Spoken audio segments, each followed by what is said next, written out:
Hola, muy buenas tardes a todos y bienvenidos a un nuevo programa del canal de Vicente Fuentes y de la web ufopolis.com. ¿Qué pasó hace 12.907 años y quién se ocupó de dejar un rastro, un registro labrado en relieves de piedra? La única, podemos decir, tecnología de aquella época. La única tecnología para que nadie se olvidara de aquellos hechos, para que la memoria del impacto de un apocalipsis vivido por la sociedad de aquellos tiempos pasados pero cercanos en aquellos momentos, jamás cayeran en el olvido. Y quienes observaron todo lo que pasó y cómo eran. En este videoprograma vamos a acercarnos a un increíble descubrimiento realizado en el templo más antiguo del mundo.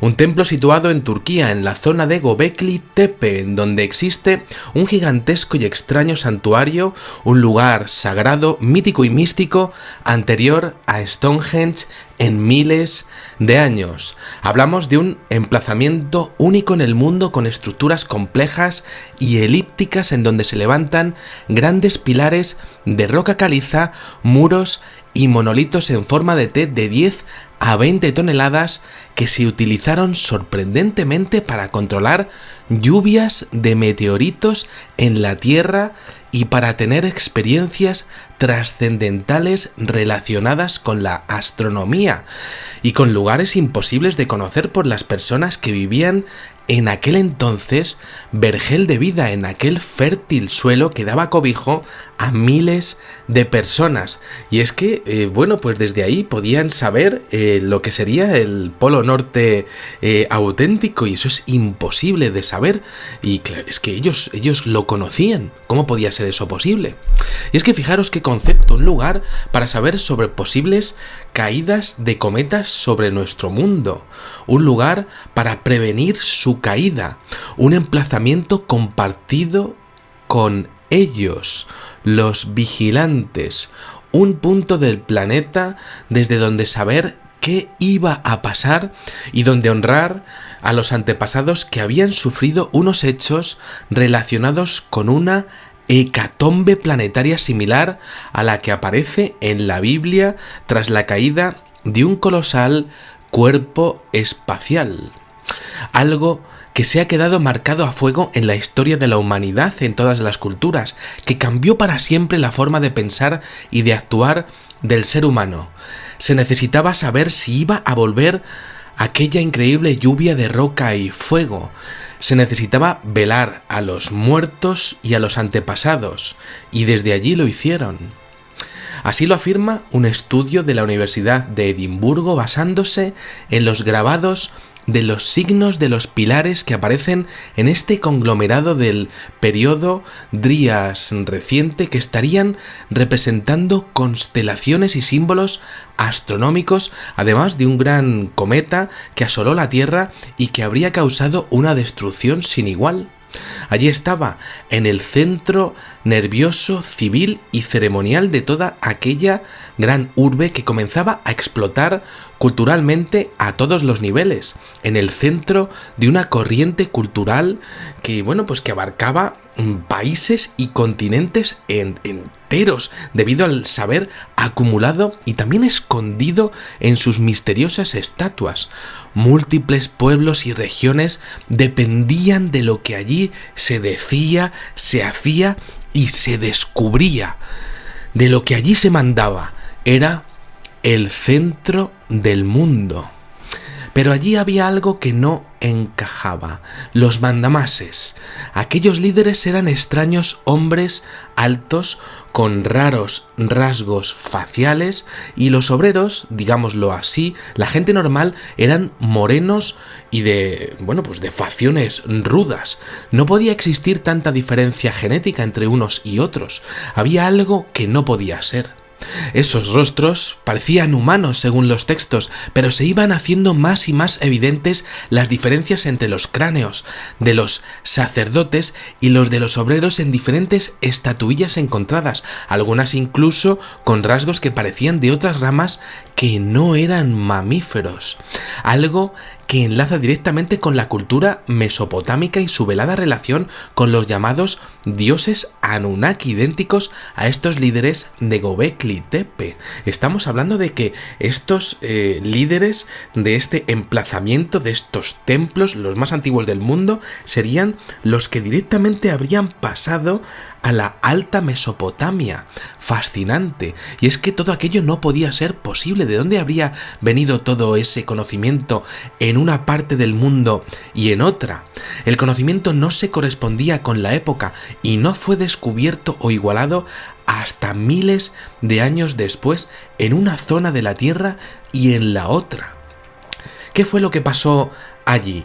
¿Quiénes eran esos constructores? Y sobre todo, ¿de dónde surgieron las matemáticas utilizadas en todo este complejo?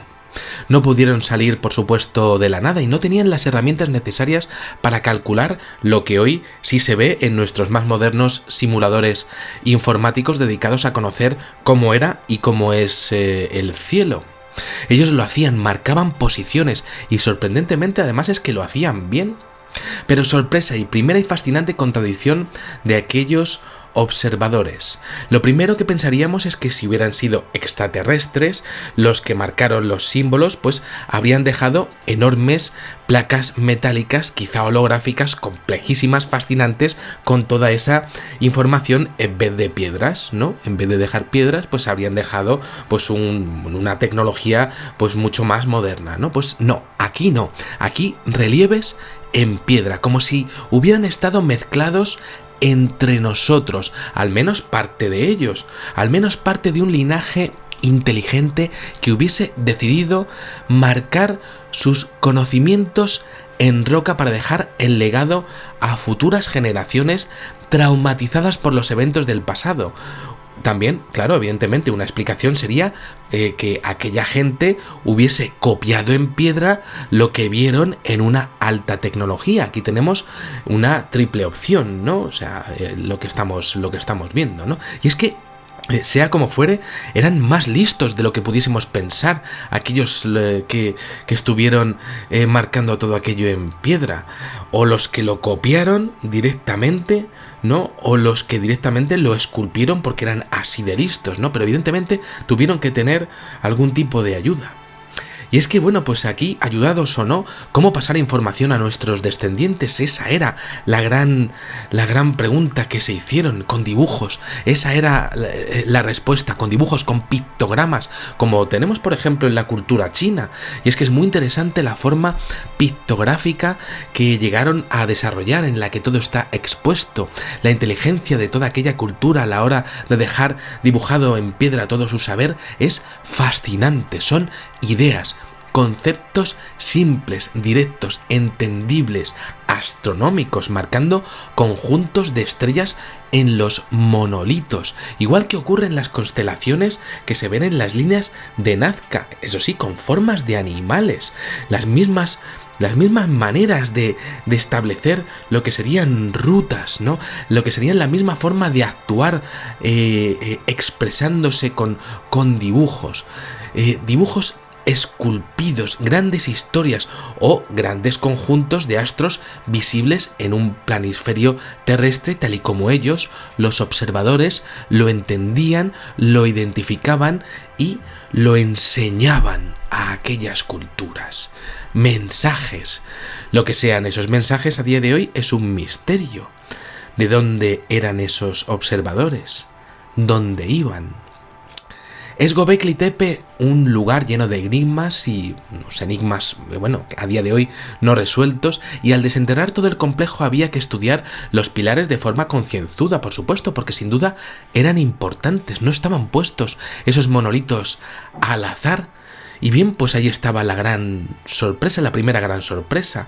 Una de ellas concretamente es el llamado pilar número 43, también conocido como Vulture Stone. Y es que este Vulture Stone tenía un mensaje clave para entender los anteriores cataclismos honrados en Göbekli Tepe y su influencia en la humanidad. Este pilar recordaba lo que pasó y lo hacía con la figura de un buitre, símbolo de la constelación de Cygnus, en un diseño que cualquier cosmólogo lleva interpretando de igual manera desde tiempos inmemoriales con el mismo nombre. Los que erigieron Göbekli Tepe querían que su mensaje fuera lo más fácil de decodificar que fuera posible. Simbologías ancestrales apuntando sin error a grandes conglomerados de soles en el cielo usando figuras de animales, pero segunda contradicción, humanoides rarísimos o insectos, algunos de todos ellos desconocidos, como si hubiera habido en todo este proceso de relación entre estos vigilantes y esos habitantes de la zona, es decir, con los seres humanos, es decir, con nosotros, algún tipo de experimento biológico como vimos en el programa de Tassili con animales y con seres humanos, o también apuntando a la fauna o los habitantes de esos lugares, de esos planetas, de esos soles a los que, bueno, pues están representando con esos animales. Sea como fuere, también fascinante.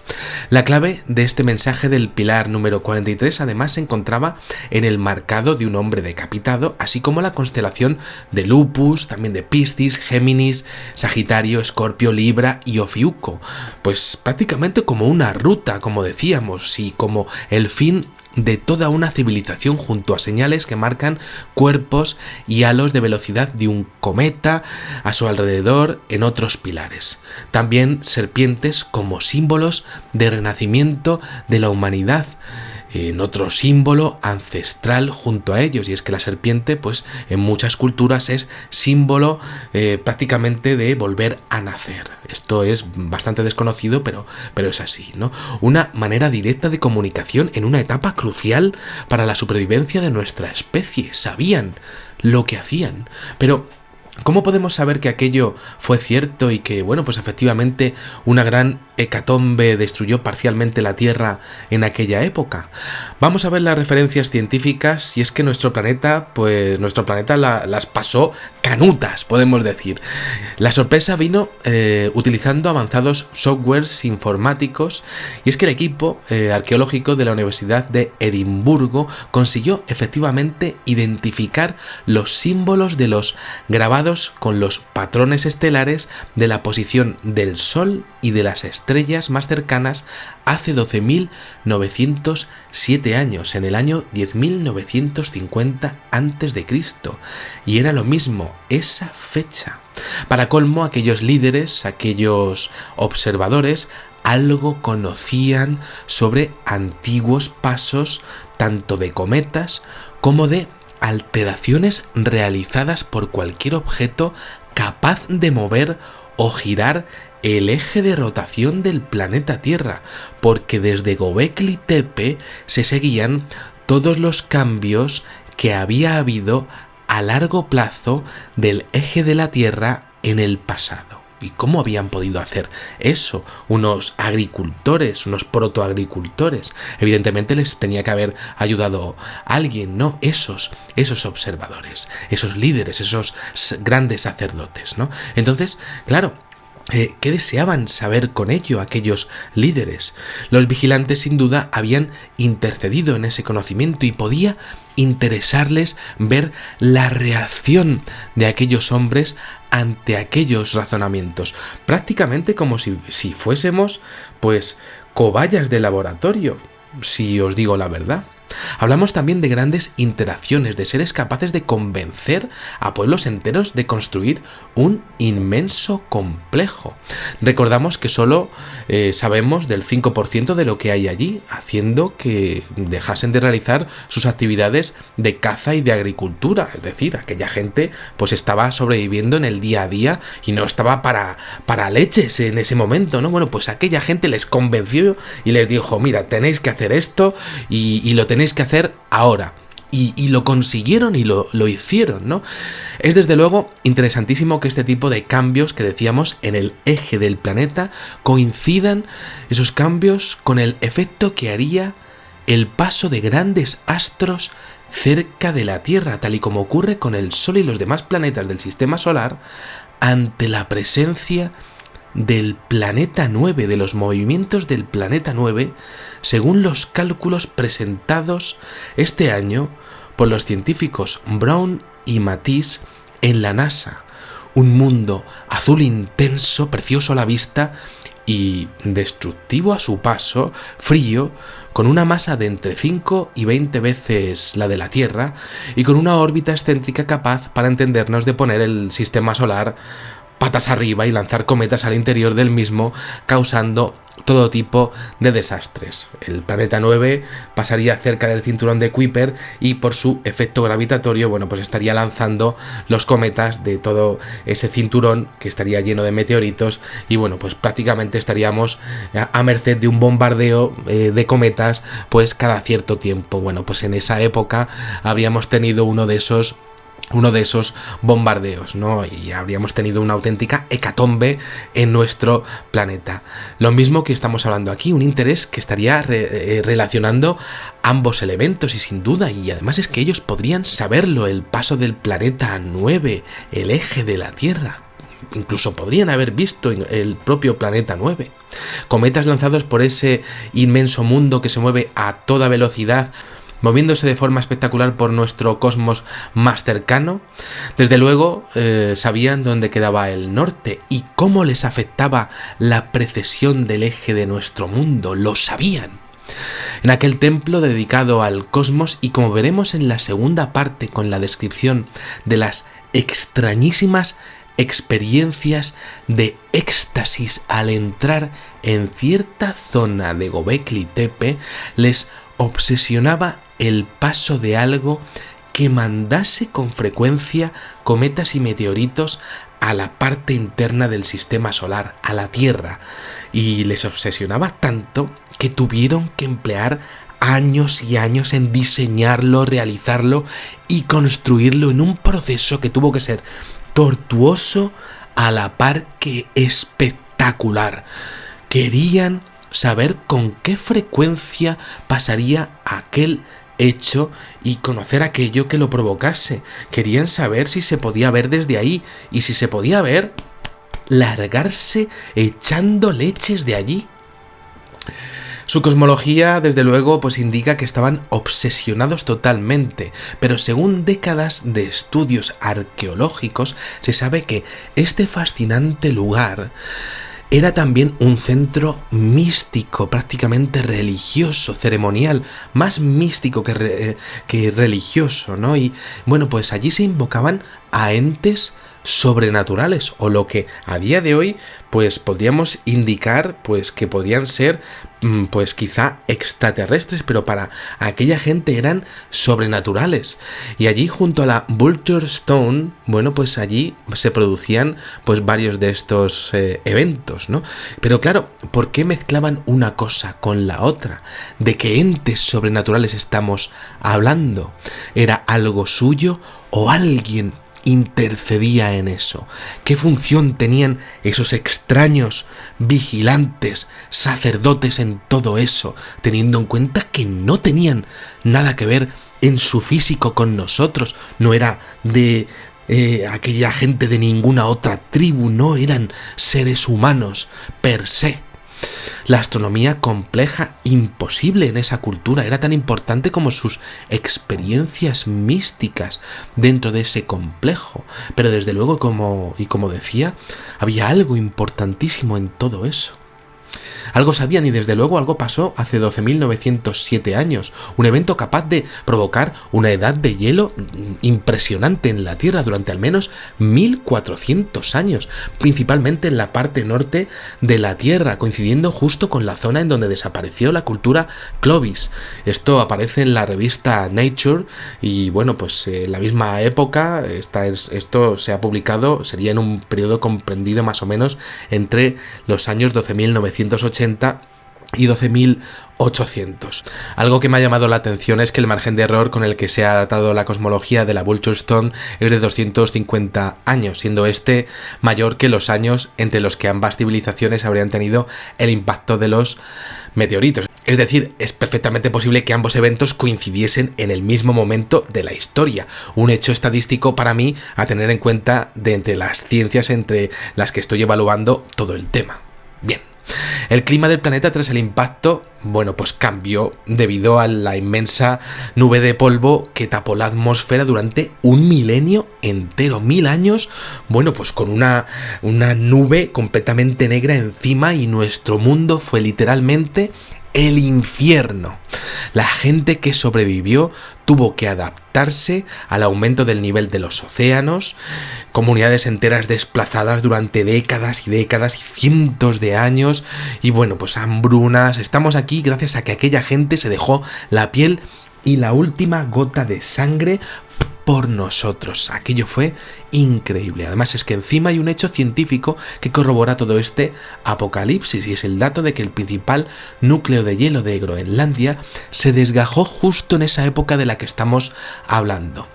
Esto, según los estudios de Michael Peteff de la Universidad de Harvard, ha sido corroborado tras encontrarse restos de platino iridio y platino aluminio hallados en el sur de Groenlandia, que son 100 veces mayores a la tasa normal, siendo, claro, evidentemente confirmado su origen como no terrestre.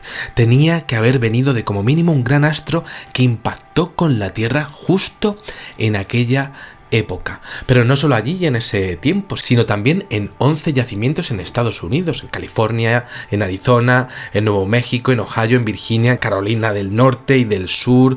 Bueno, pues allí se han hallado también diferentes cráteres de impacto, hay algunos que son absolutamente espectaculares, ¿no?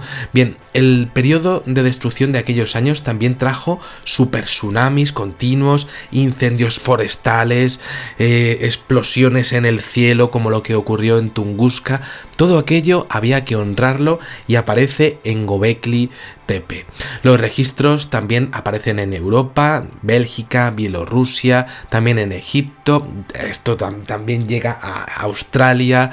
Vamos, que se estaba mejor en la luna, podemos decir, ¿no?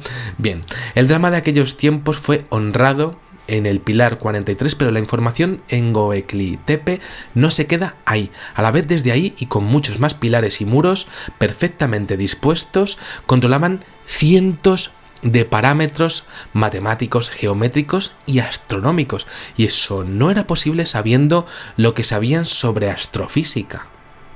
Desde allí se podía conocer la posición en todo momento de la estrella Sirio o la constelación de Orión. Por cierto, siempre esa obsesión por Sirio y por Orión en las antiguas civilizaciones, y aquí en el primer templo ya lo tenemos.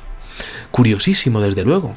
Alguien tenía que estar ayudándoles a nivel científico, o al menos de alguien debían de copiar, y ese alguien debía dejar que copiaran, y desde luego con ayudas externas o no. Lo cierto es que en esa época sorprendentemente comenzaron las primeras técnicas de irrigación, lo que serían también la reproducción selectiva de vegetales, también lo que sería la siderurgia, la metalurgia. Esto sin duda, pues claro, también conecta con los primeros regalos de los dioses Anunnaki, de la civilización sumeria y protosumeria, si nos damos cuenta, según las tradiciones de los mesopotámicos y de los asirios. Es que es exactamente lo mismo de lo que estamos hablando.